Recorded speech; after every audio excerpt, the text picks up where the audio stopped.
All hail the Queen. September 2023 brings an epic ending to the 40 days and 40 nights spiritual testing period mentioned in both the Bible and Buddhism.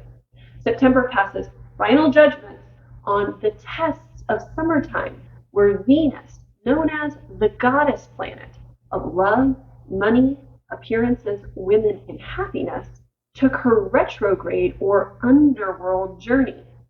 Romances, finances, and life plans took major detours, endings, and revivals throughout the summertime in order to test your spiritual strength, your commitment to your plan, and your trust in divine timing. In fact, Venus's tests are so notorious that even famous spiritual figures like Noah, Moses, Jesus, and Buddha were subjected to the examination of the goddess planet's test in order to prove if they were truly worthy to ascend to the next level of power in their life. Now, there's a bit of divine comedy in the fact that it is a female planet or a woman who tests men in order to decide if they are truly worthy of the power they seek. But we'll save that humor for another occasion. September 2023 finally brings the aha moments to the what the heck moments that you've been having throughout the summer. Romances, finances, and life plans will finally get back on track after some rather painful endings and confusing delays. What's happening is the idea of being given a second chance.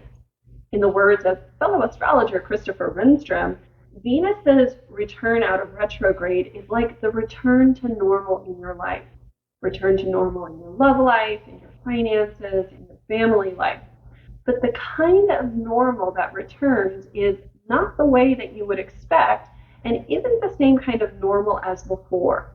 During the summer, there will have been some kind of sobering revelation or some kind of sacrifice, or maybe even some things that happened that you can't take back, but you wouldn't if you could anyways, because maybe that was the way fate was supposed to work out. Plus, there's a new narrative around women, sex, power, and love that, while uncomfortably won during the summer, now starts to settle into the throne as the goddess planet Venus and the holy whore point of Lilith both move on to fresher skies. And lastly, the annual fall equinox at the end of this month helps us to change seasons and set us up for a great October, which is easily going to be one of the best months this year. Hi friends, and welcome to September 2023. This is the Futurecast, and I'm your host and cosmic coach, Moriel Wren. Let's take a look at how this month's geocosmic energy affects your life, love, business, and the globe. Plus, I've included a link for retrograde relief discounted sessions to help you finish out the summer. You'll want to book your session before the end of September because the discount expires when the retrogrades do.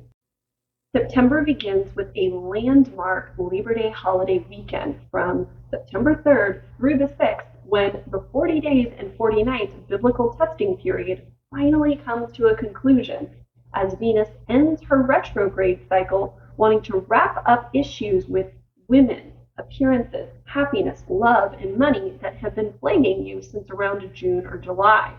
So notice, what kind of major decision or event occurs right around Labor Day holiday weekend to help you get the answers about what to do next? Stay tuned because there will be one more final clue or deciding event that happens on September 15th. Relationships were especially rocked this summer, but after Labor Day holiday weekend, revivals, revisions, and reconciliations will be on the way. However, things won't look like they did before. So, what did you learn about love this summer that has irrevocably changed how you approach relationships? Here's 5 important questions to ask yourself. Number 1, are you actually available to be in a relationship, emotionally and technically? Or are you just selling a seduction? Number 2, what are your emotional ethics in relationships? Number 3, what is your hidden agenda in relationships? Number 4, is your beloved who you think they are? And number 5, can you give yourself permission to trust, permission to forgive, and the freedom not to. Are you actually available to be in a relationship, both emotionally and technically, or are you selling a seduction? When you arrive broken into a relationship, inevitably, you will break that relationship and you will break the person you are involved with because they will cut themselves on your shattered pieces. Insincere seductions always result in mixed signals, heartache, and negative karma. So if you're still getting over an ex, if you're still recovering from a bad breakup, if your finances aren't in order, or if there's multiple people somehow under the impression that they are involved with you, then you are not sincerely available for a relationship and you are selling a false seduction. Being truly ready for a relationship means that you are emotionally clean and healed and technically available. You have nothing to hide and everything to give.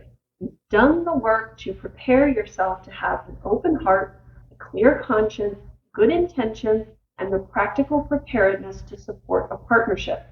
When the proper standards appear, the proper partner will appear. The next most important question is, what are your emotional ethics?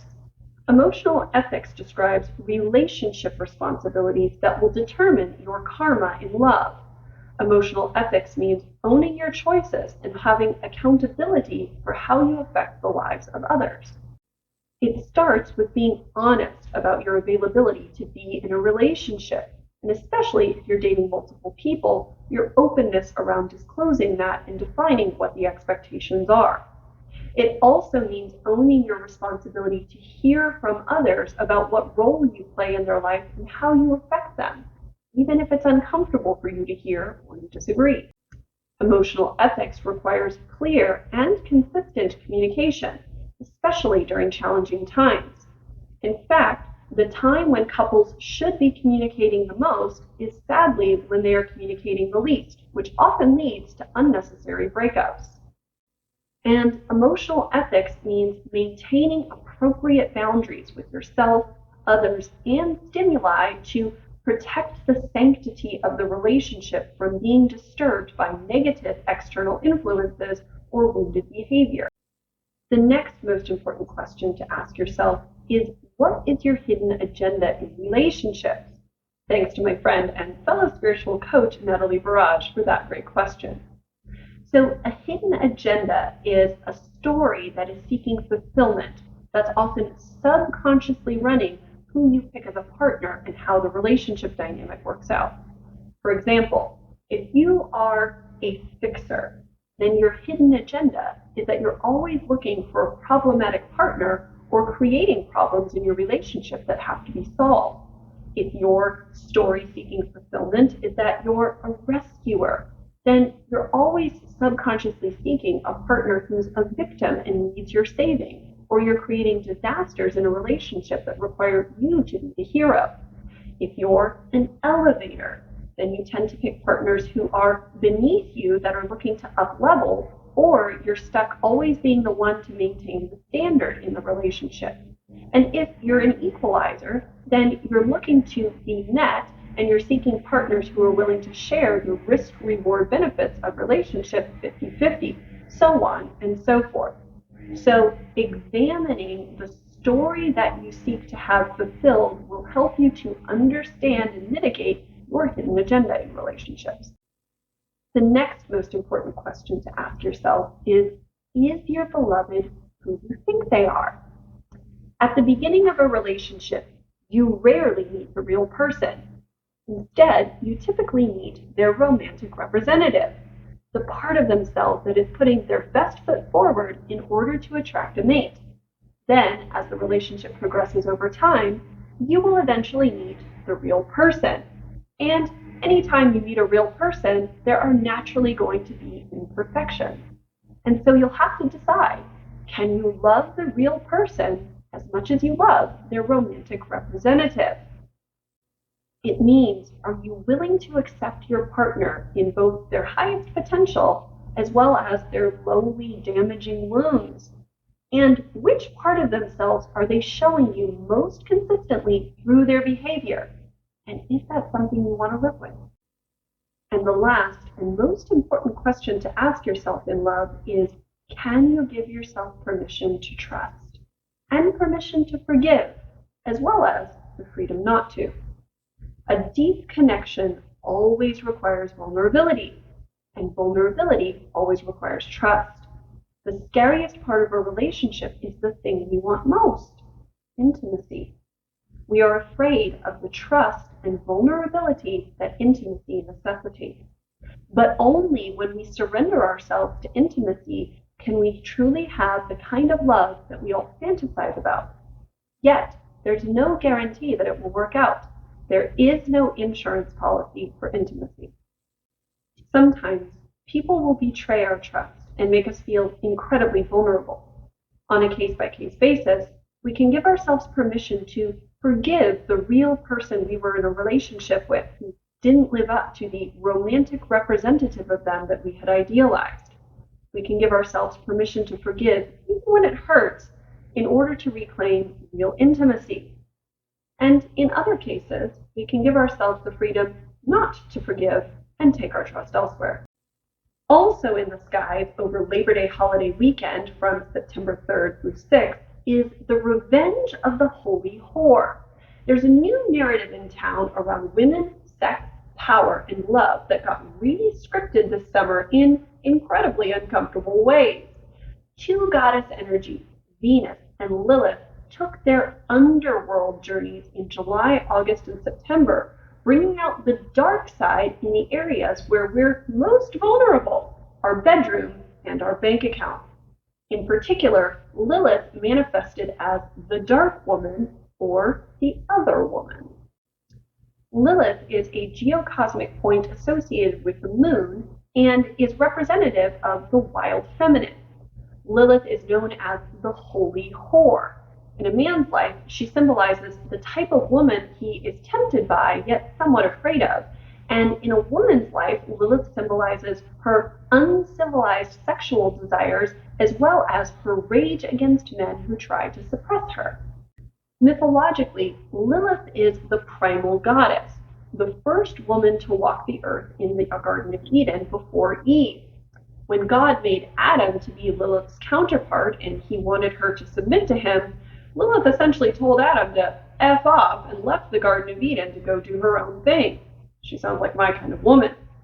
When working with a man, I use Lilith to assess the type of woman he is most likely to be seduced by and cheat with, and the timing of the affair.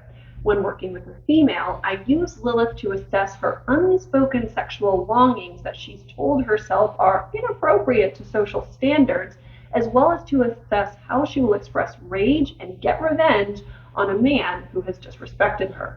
Lilith is one of the two powerful goddess energies that ravaged this summer, alongside her femme fatale friend, Venus.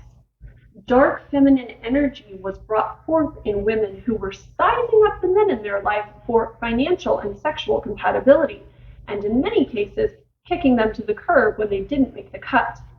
Women are fed up with men who fall short, and men who put the burden on the women in their lives to carry the emotional, financial, or practical load.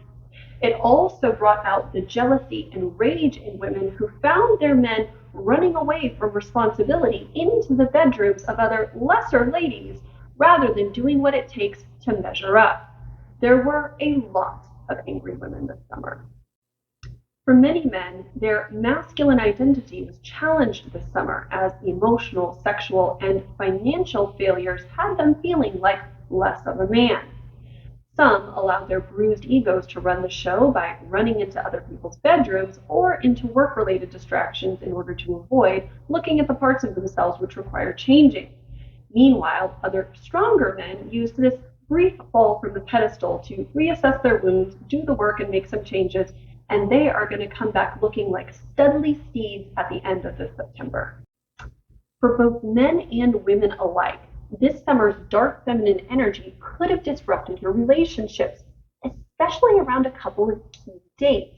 So look to see if you were involved in a breakup, a tempting tryst, a situationship, or an all-out affair around any of the following dates: Check your text messages, your dating apps, your photos, and your journal entries for right around July 22nd through 24th, August 7th through 8th, August 12th through 13th, August 18th, 19th, and 20th, and again on Labor Day weekend, September 3rd.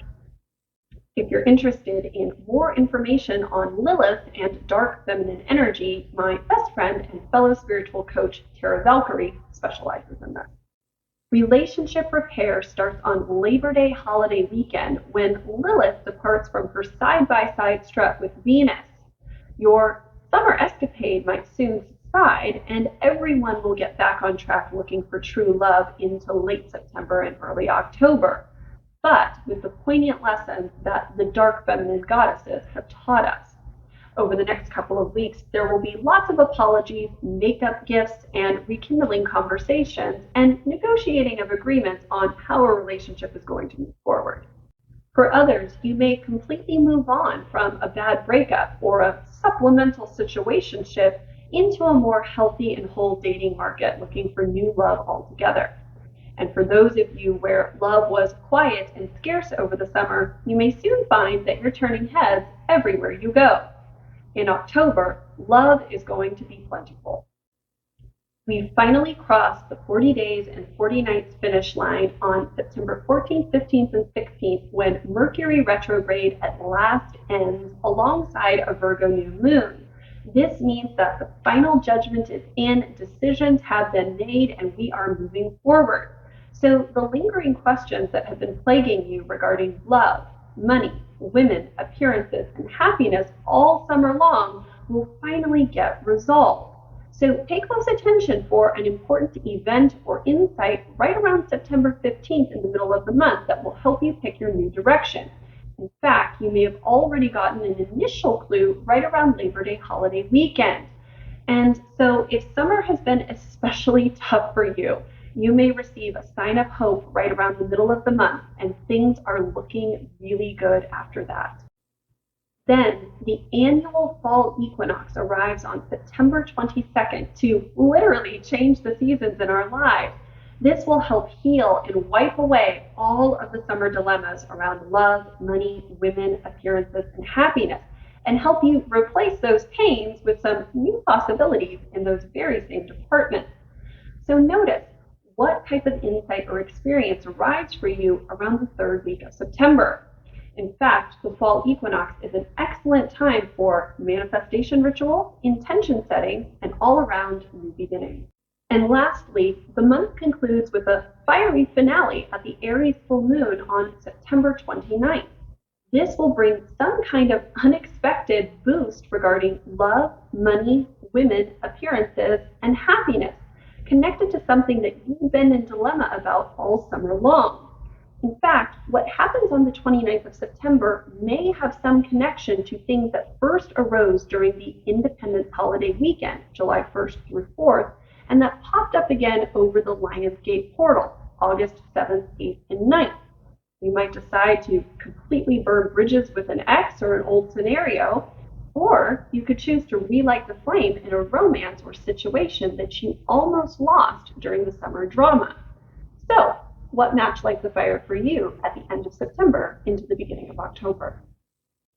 All right, friends, now that you know the geocosmic influences for the month ahead, it's time for you to determine your destiny.